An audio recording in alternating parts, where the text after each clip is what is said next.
Today we have The Devil Does Not Exist, The Role of Deception in Cyber, and it's Mark Mateski and Matt DeVoe. So, tell us what.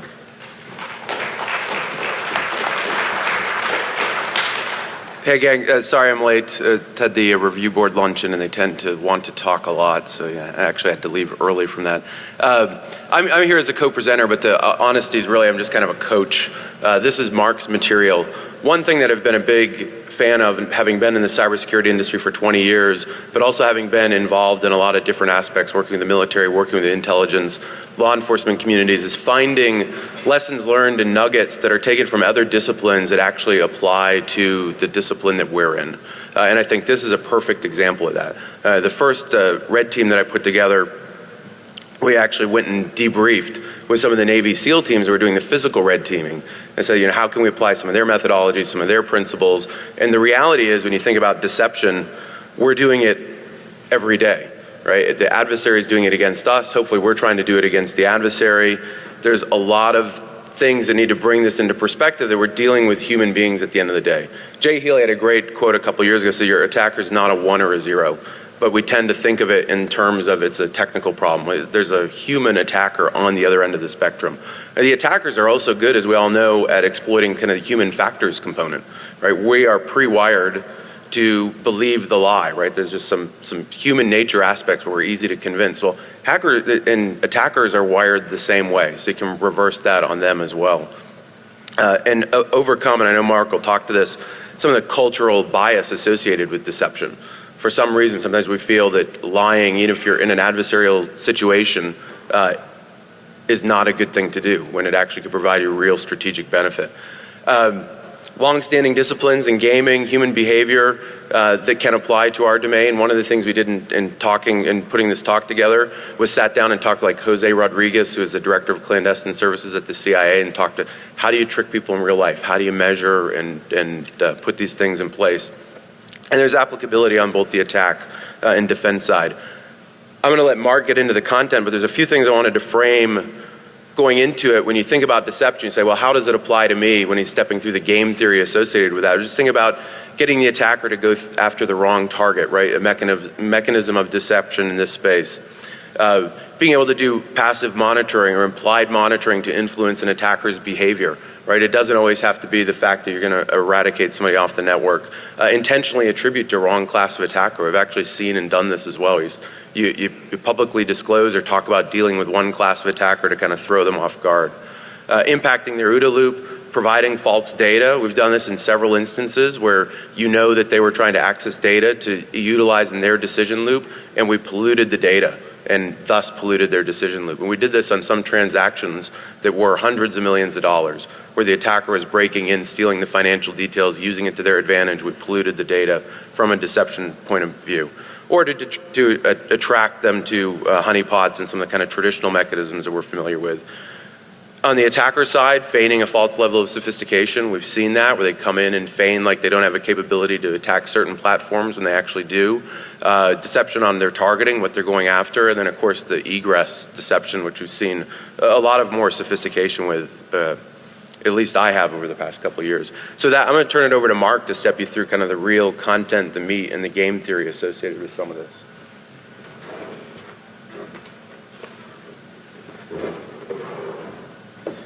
Alrighty. I think I was first interested in deception back in the 70s. You probably remember the Rockford Files. Who remembers the Rockford Files? Yeah, a fair number. It's funny, I was reading one of Kevin Mitnick's books, I think it was a few years ago, and he mentioned at the beginning of his book how the Rockford Files inspired him to pursue the topic of deception. If you never saw the show, it was James Garner. Classic Garner move was he had a little printing press, a mini printing press. He could print out business cards. He just kept it in the back of his car, and he'd be an insurance investigator one day, and he'd just swipe that, and then he'd go in and socially engineer his way into something. That's when I became fascinated. The problem is I don't think I'd be very good at it. That's not my personality. My wife and I were joking before we walked over here that I would make perhaps a good detective, but she would make a good criminal. She can pull that kind of stuff off. I can't. I just study it and think about it and talk about it. But anyway, I'm going to jump to the end and give you a picture, hopefully, of what it is I'm talking about. My goal here, this is really quite a simple concept, I think, but I'd like you to walk out at the end of this time with a new tool in your toolkit, a new way to see the world. It's simple. I hope you don't sit here and go, that was too simple. But my sense is finding simple patterns is more useful in the long run than making this more complex than it really is. And if I can give you 3 patterns to look for, which is my goal, you can walk out of here going, all right, I've got a label I can attach to these patterns of deception. And now when I see deception, when I see risk and opportunity associated with deception, that will pop back in my head. So I'm going to start at the end. I'm going to tell you a story. You may have seen this movie again before. If you haven't seen the movie 36 Hours and you don't want to hear what happens, cover your ears. Spoiler alert, it was made in 1965. If you haven't seen it yet, anyway, but it's not like it just came out. It's James Garner again, and it's based on a short story written by Roald Dahl in 1944 called Beware the Dog. And it's an interesting concept. They knock him out, it's a World War II story. They knock him out in neutral Portugal. They drag him off to Germany, and he wakes up in what appears to be an Allied hospital. He's recovering from an injury. Everybody's speaking English around him. All the doctors and nurses, he gets a newspaper that makes it look like the war is over. So they put him in this situation where everything is supposed to be as it appears to be, but it's not. They're running a con on him. So he picks up on little clues, little things that don't add up, and he starts to suspect that everything might not be as it appears to be, that they might be running a con on him. So at that point, the question is, what should he do? He sees through the con, he perceives it, he sees through the secret or the lie. What should he do? And that's where I think things get most interesting. I think there's a tendency in human nature, if you see through the con, if you find out the secret, you want to break that open. Stop it, break it open. That's where, again, things get interesting. I think if you go to the next level, and you'll see in the slides here, I call it a hypercon. When you're aware of the con, and the con isn't aware that you know about the con, that's where you can do some interesting things. So what could, for example, James Garner have done in that movie? He could have given him false plans, for example. He could have started weaving a story once he saw through it in a way that hurts them worse. And this is just anecdotal. I don't have any data to support this, but my hunch is that you've got 3 levels here. You've got eye to eye, where everything is as it appears to be. You've got a con, and then you've got above that what I call a hypercon.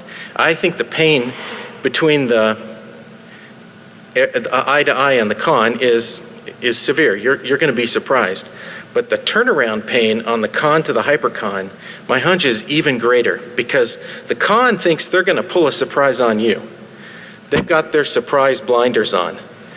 You pull a hypercon on them, and you can hit them pretty hard. And I have some examples here that I think back that up. So that's the end. I just gave away the conclusion. Think about that story, though. If you were James Garner in that situation, what could you do once you figured out the con, but you don't let them know that you figured out the con?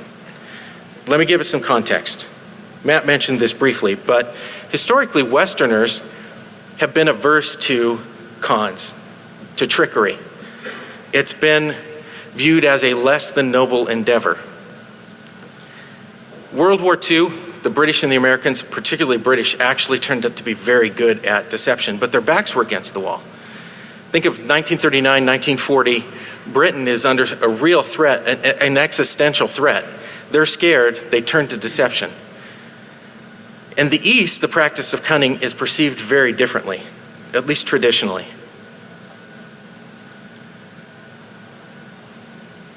There's a very interesting book. It's a real thin book, and you'll pay an arm and a leg for it on Amazon. I've got the reference here at the end. But Wheeler points out in this book, it's on stratagem, that there's a tension in the West between the advocates of what he calls the Achilles ethos and the advocates of what he calls the Odysseus ethos. And the Achilles ethos is face to face. It's honorable, we're going to fight it out, no trickery. The Odysseus ethos is play a trick. Get out of it, maybe you don't even fight. You win the battle before it even starts. That contrasts with the way trickery is perceived in the East. So my guess is this crowd is probably, many of you familiar with the 36 stratagems. Chinese body of literature, the stratagems each have a name, a label. And what's interesting to me is, this is a quote from von Singer. He's a Swiss analyst, he's a sinologist. He studies stratagems, he's got some great books on it. But he points out that these stratagems, these 36 stratagems, with their labels, are highly condensed, and it's interesting to read through his material. I've never lived in the East, but apparently these 36 stratagems are labels that show up in the media, in children's books. So, kill with a borrowed sword, for example, is one of those. You've probably heard that before. Those labels become hooks in the Eastern mind that you can reach for. Every stratagem isn't new to them because they've got these labels. And he points out that they're generally used spontaneously, and they have these linguistic tags. And so in the West, where we reinvent the stratagem every time, that's very different from the East, where they have these linguistic tags and they can reuse and reuse the stratagem. As he points out, Europeans can't ask this question of what stratagem, because we don't have the language for that. Think back to the Rockford Files. There probably was a pattern of stratagems he was using again and again and again in those episodes, but we don't have a name for him. He points out Machiavelli, for example. You start thinking of stratagem in the West, Machiavelli is probably the first name that pops into your head. Well, Machiavelli will describe cunning things, but there's no linguistic tag associated with any of those. So we don't have a Western terminology for trickery. Except in one case. I want to point this out because I think this is interesting. Con artists actually have linguistic tags for what they do. And they have for a long, long time. They have names for their different tricks. If you just look up, do a search on cons, and you're going to find a list, say on Wikipedia, of 40, 50 cons that they use again and again. They have names for these, and they know what they're talking about. I think it was I'm trying to think back, Ocean's 11 or 12. You see them sitting around a model of the casino, and they're just rattling off these patterns like, this or this or this or this. They have these short linguistic tags, and they talk the same language. But it's something in deception studies that we generally don't look for in the West. They also have, just to build on what the language of con artistry, they have the concept of the short con and the long con. The short con that you turn around, it happens right then. The long con, you play it out. You probably remember the movie The Sting. There's a great book called The Big Con, written in 1940, interestingly enough by a linguist who was studying cons and their language. So in the West, we do have it a little bit, and it's in the world of con artistry. So this is my goal today, and I kind of hinted at this up front. I'd like to give you just a couple of linguistic tags to help you think about deception. The risk and opportunity associated with deception. Matt talked about the defender and the attacker. Well, it's a two-sided coin.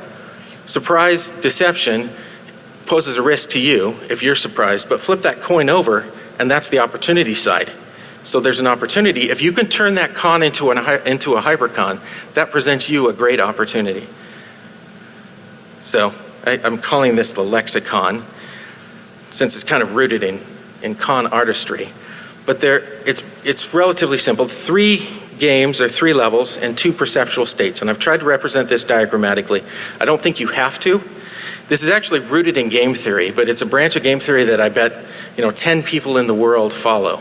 And it's limited to academic journals. So I've tried to make it usable, if possible. So we can combine these 3 games and the 2 perceptual states, and you'll see I made it look like a little card game here to explore all the different possible situations just by flipping the 2 perceptual states and moving them around the 3 games.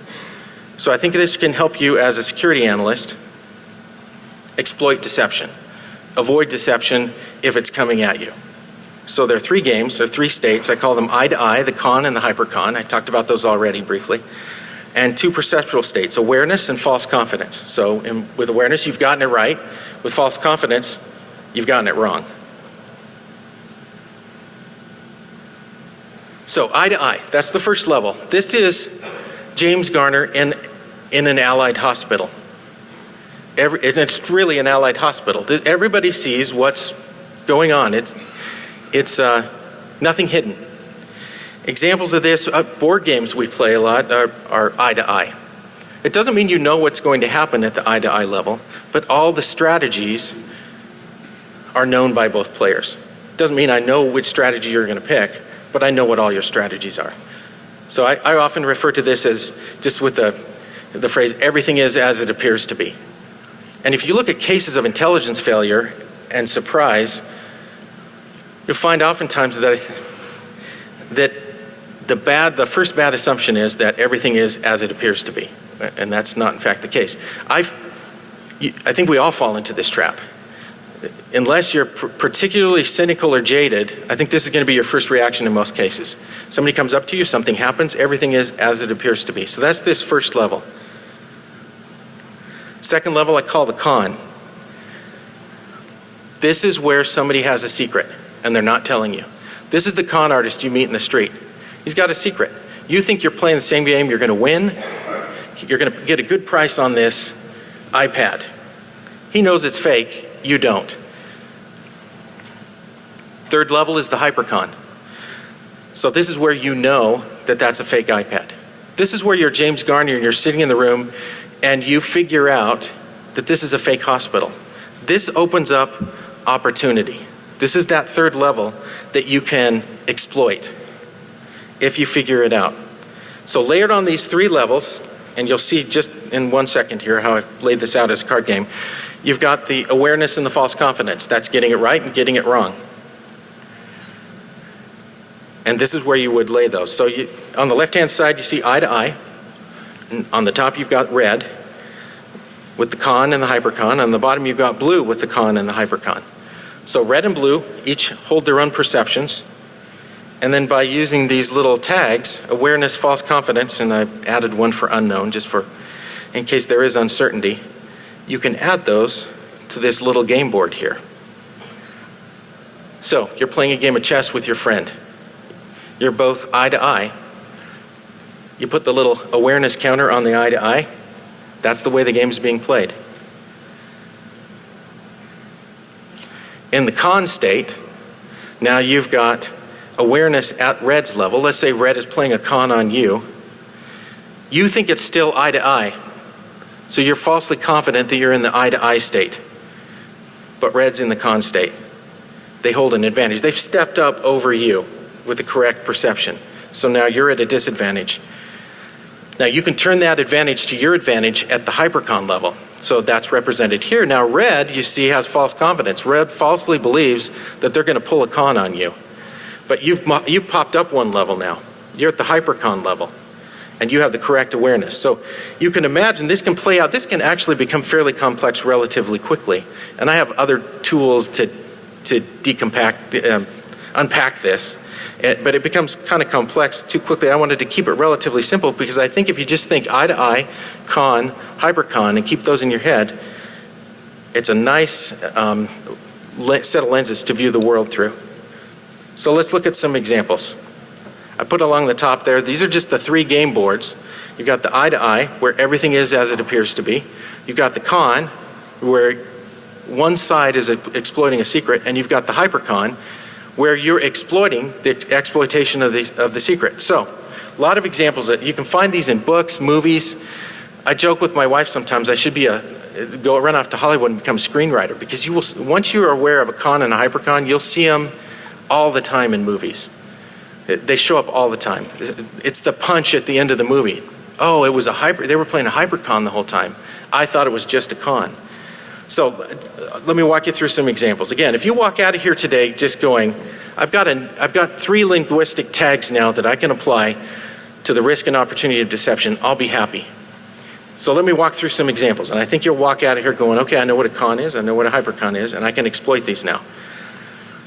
Ancient battlefield. This happened all the time. You find it in ancient Chinese writings. You'll even find it in some ancient classical writings in the Western world. The idea of a feigned retreat. So the eye to eye would be retreat. I'm on the battlefield, my adversary is retreating. Everything is as it appears to be, right? The risk for me is if I just go into everything thinking everything's eye to eye, and this is a feigned retreat, so up at the con level now, it's actually a feigned retreat. So it's a fake retreat. They're going to withdraw and then ambush me when I chase them. So this happens in history. One side gets all excited. They're retreating. We're going to crush them. And so they just flood in. Only, it's in a canyon now, and they get ambushed.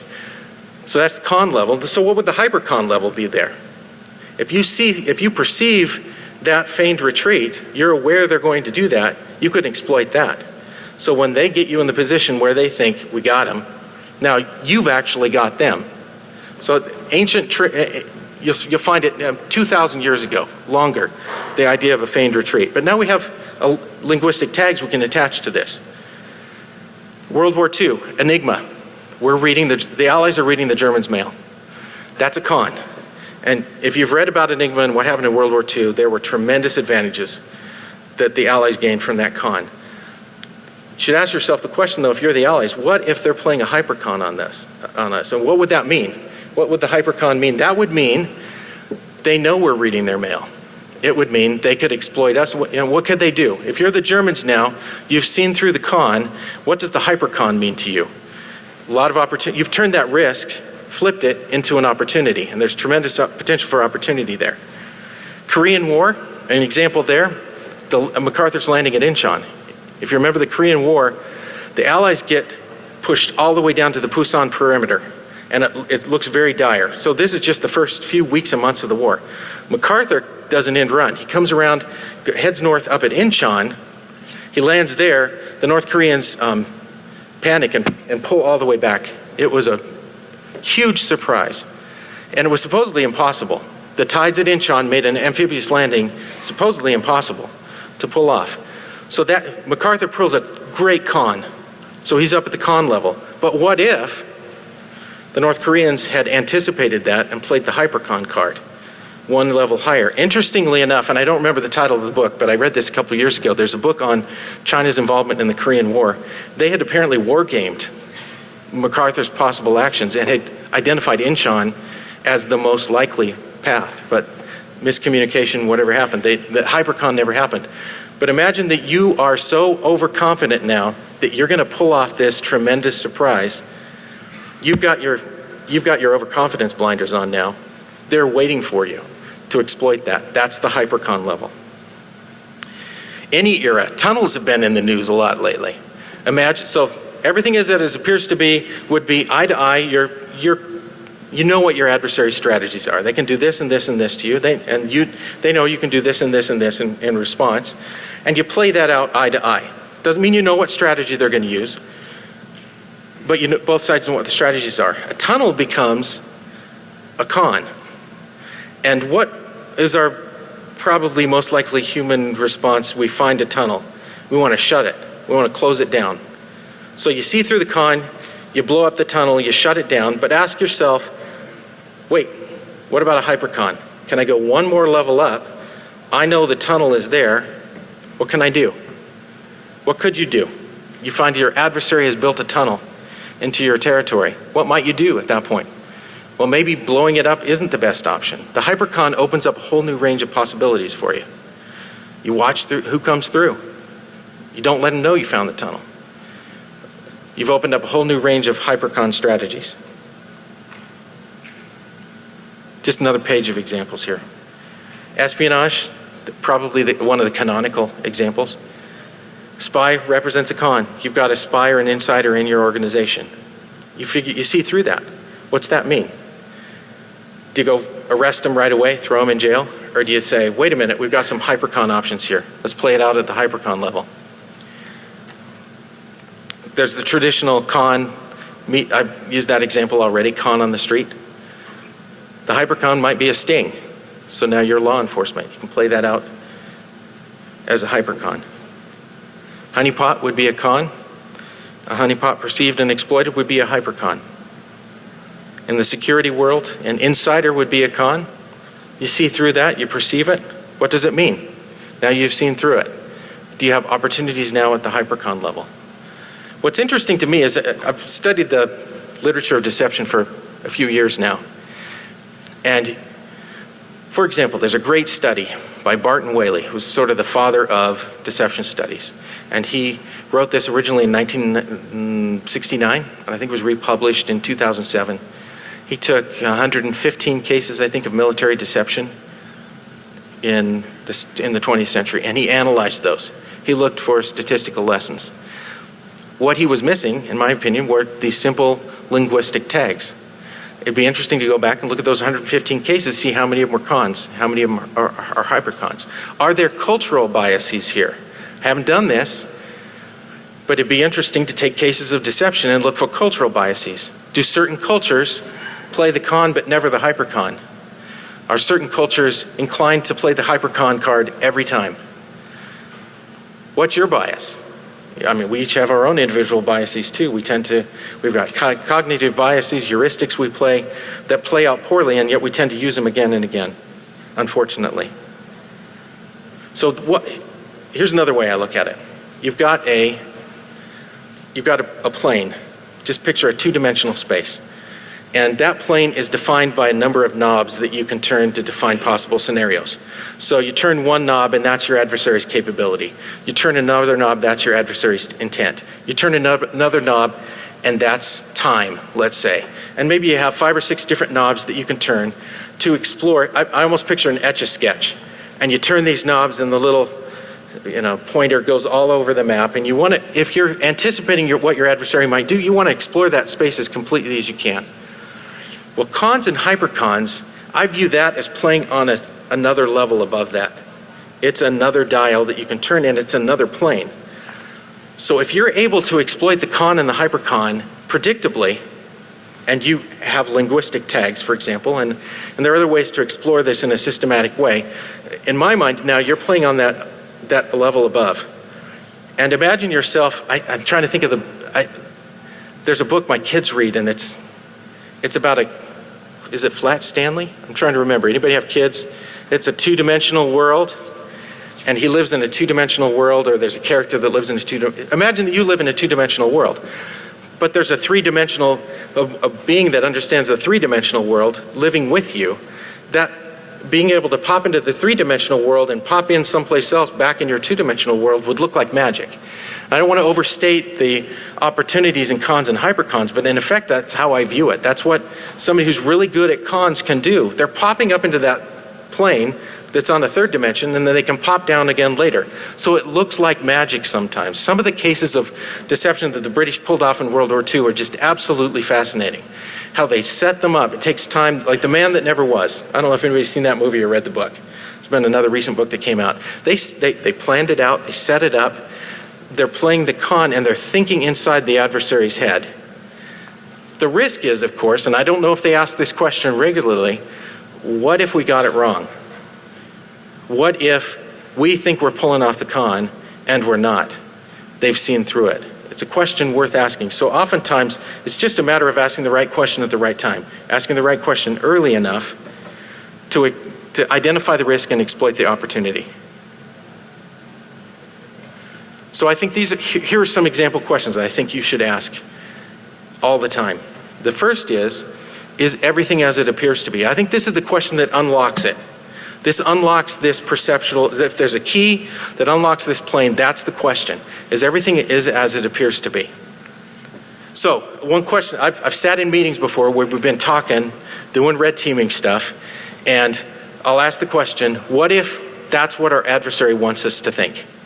It's one of those unlocking kinds of questions, and I've watched meetings shift as people ask that question and think about it, because suddenly you see the evidence through a completely different lens, and your perspective shifts.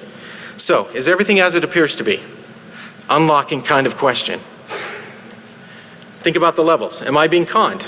How many of you actually ask that question once you start into something?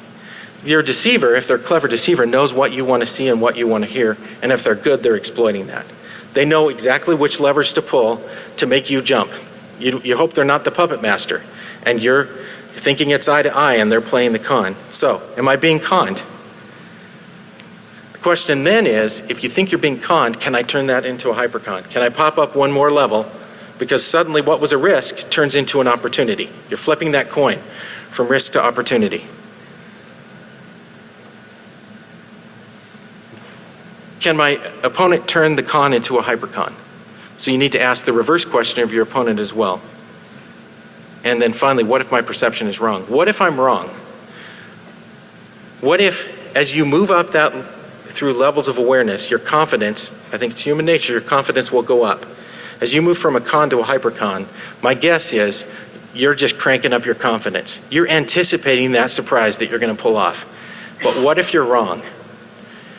That's a key question too. And oftentimes I think in these kinds of situations, it's just asking the right question at the right time. And you're looking at that trade-off between risk and opportunity. So from a security perspective, risk, opportunity, con is bad, hypercon is worse. Eye to eye is really bad if you're being conned. But another way to perceive this or look at this too is there are some circumstances where you want to be on the same page. You're negotiating with a customer. You are negotiating with a potential client. You don't want cons and hypercons to be happening. So there are some circumstances where you want to back that back down. You don't want a hypercon and a con being played. You want to see eye to eye. You want to be on the same page.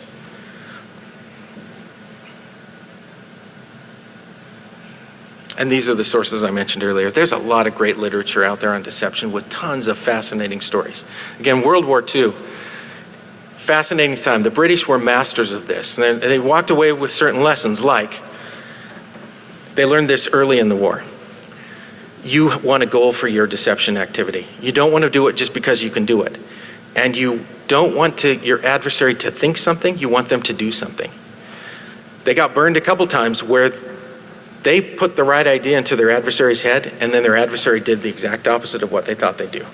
So with a deception, you want to point your adversary at an action. The deception story should be designed to get them to do something. They were really good too with their London controlling section. They realized we can't be pulling off multiple deceptions at the same time. All these stories are gonna crash. We've got to have a mastermind overlooking our overall deception activities. And we got to plan these out, and we have to coordinate all of these. So anyway, if you're interested in the topic, I think there's a lot of interesting stuff to go read about. It's more than just intuition.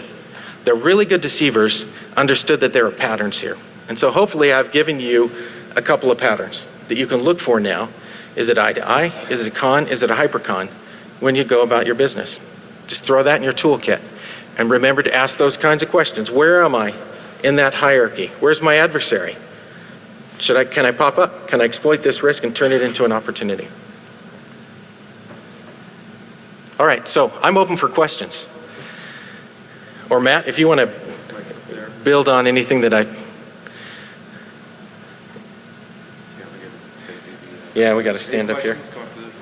Yeah, we got mics here. So I've seen the strategies expressed in modern gaming, Xbox, that sort of thing. In the Xbox, interesting. Well, it's popping up more and more. In fact, I've seen just a couple things recently about using gaming in. Oh yeah, am I seeing these in modern gaming, like on the Xbox? It's interesting. I'll just tell you what my experience is, because I like to play real-time strategy games with my kids. If you play a real-time strategy game against the AI, there's almost no opportunity to pull this off. That's just my perception. You play against a person, and the game suddenly is a lot more fun because you've got opportunity to deceive and be deceived. I don't know. Have you seen that, Matt? Yeah. Yeah. Maybe we got a question way in the back. Question back here?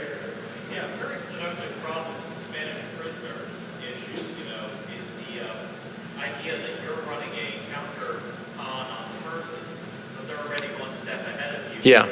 Using that to drag you a bit further. What kind of experience do you have with that sort of thing, and how to recognize it, how to deal with it? How do you recognize it? So the Spanish prisoner is a classic con. It's gone through some variations over the years, but it's been around for a long, long time. But I think, this is just my opinion, I think your intuition is usually telling you something in a circumstance like that. If you've got the tags and the labels to attach and perceive what's happening there, and ask the right questions at the right time, you're much better off than if you don't know what those questions are. So I think if you ask you face a situation like that, your intuition is tickling you, ask those kinds of questions. Is everything as it appears to be? Is this potentially a con? Is this potentially a hypercon? I think it's interesting, if you look at most of the classic con cases, there's some books out there that they run you through all the classic con cases. You look at those, you apply these 5 questions to them again and again. I think that's a key right there, in my opinion, to start unlocking those. Yeah, question. Have you looked at using these states for this game theory to focus on what charts are more appropriate to test for deception? The CARCs? Okay, that's a Barton Whaley term for characteristics. I do. I've got something I call the deception wheel that builds on that. Well, maybe we should talk afterwards, because I think it gets, we'll have to talk separately. But yes. Have you observed any classic or impressive examples of the use of deception in current cyber conflicts, whether it's espionage or field-level conflicts? I'll turn to Matt for that. I can't say in the conflict space, right? It's tough to define kind of what is conflict. I was writing down a couple of examples of just things that I've encountered since we had to submit the slides for here. And one that I think was a classic was a company that thought that they had suffered a compromise but had no IOCs on the network whatsoever. And they're kind of baffled as to what to do. And what they decided to do is actually initiate like a feigned incident response. So they went into incident response mode and started talking on the email and like going into high alert. That kicked the attacker into emergency mode, and they started to exfiltrate large quantities of data, started to wake up machines that were compromised, and that actually gave them the IOCs to go and kind of hunt the folks on the network. So I think that's kind of a classic example of a kind of con moving to hypercon through a feigning move, where they had suspected something but didn't have any technical IOCs to indicate they'd been compromised. In the conflict space, based on the definition of conflict, I can't think of anything off the top of my head. That's a pretty nuanced area. Is there a study and analysis of certain countries' adoption of how sophisticated they are in the cyber deception space? Because I'm sure it's studied quite extensively, but there's sort of like a general ranking on Pakistan size or good or. I haven't seen a ranking, but it would be fun to kind of put one together based on experience, peers in the industry. Because you see some entities that really don't care on the deception side, and then you see others that go through, fairly sophisticated measures to try and do, attacker obfuscation and things of that sort. So, I think one of the things that is interesting to me is, in World War II, just because you were a good deceiver didn't mean that you couldn't be deceived. It's almost a law of deception. And one thing, when you think about the hypercon, I think it adds an element of risk where maybe you don't think risk exists. Because the con, if you're going to pull off a con, you may be overconfident, but that hypercon level suddenly introduces a risk that you may or may not be aware of. And so you see that in some cases, and take the classic examples of deception, all the classic cases, look for the lessons, and then look for the hypercon. And like we were just talking about, I would be interested to run a study like that and see who runs hypercons. Anybody?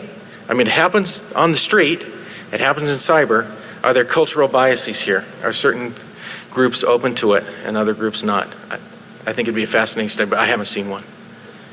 Other than Whaley's work, which is kind of, it's canonical in the area, but I don't know who's moved past that. Here. Go ahead, Josh. Yeah. One more question. You operated a two-player game here. Have you done any iterative game theory work with this day? No, I haven't. I've got ways of expanding this out into multiplayer games, but I haven't done any iterative work with. Oh, no. I take that back. I have. And again, we should talk afterwards, because I think it becomes a matter of perception, and you have to play this out a couple rounds sometimes, because.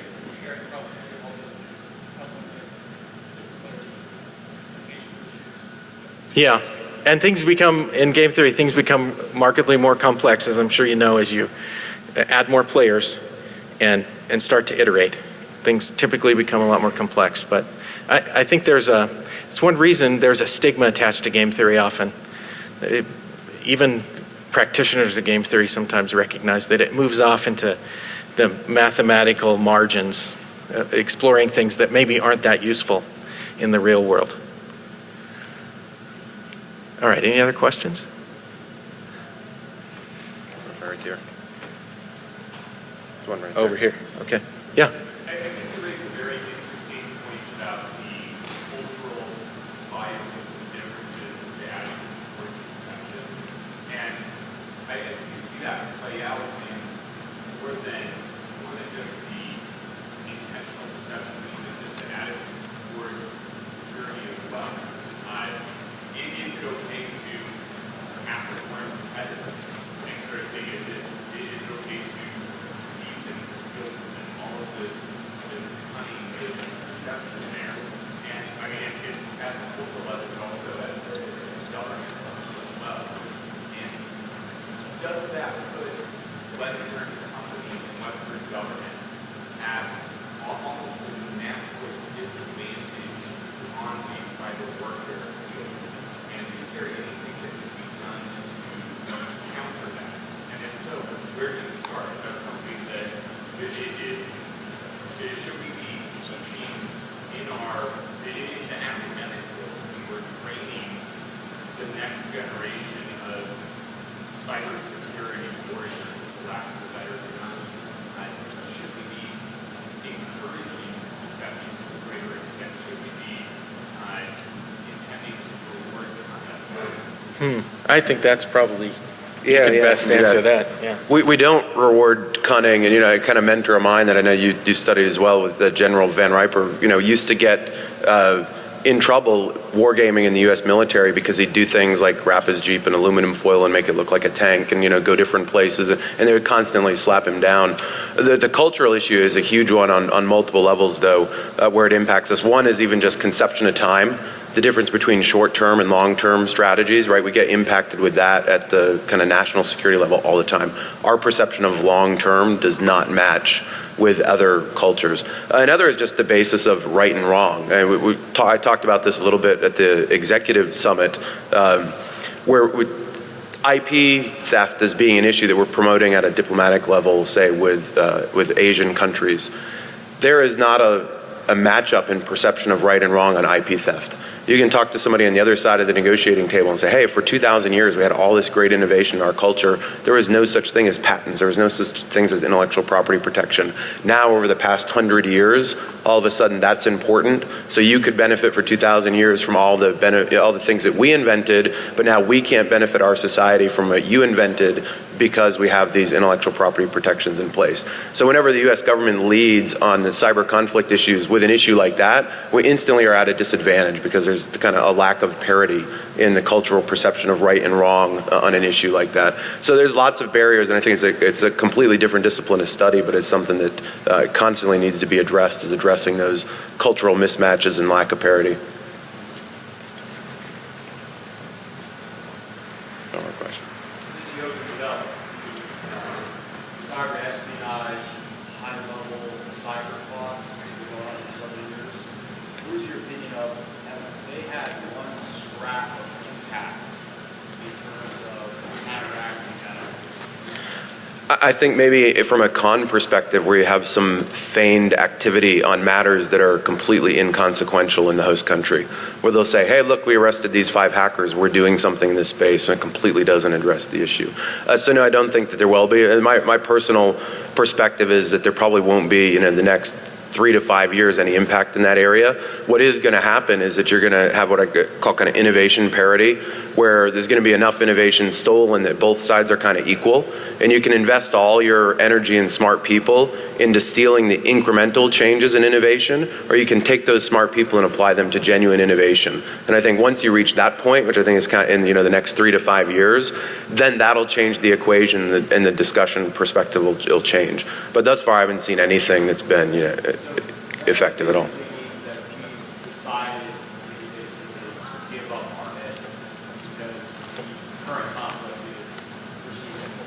We haven't decided anything. It's one of those things where you gave up your edge, right? Through the natural circumstances of the space that we're in. I don't think we're okay with that. I'm saying I think that's the reality that we're faced with. I don't think anybody thinks we're okay with that. I think that's just the natural course of how things are going to play out. Great. Are we out of time? Let's do Okay, thanks.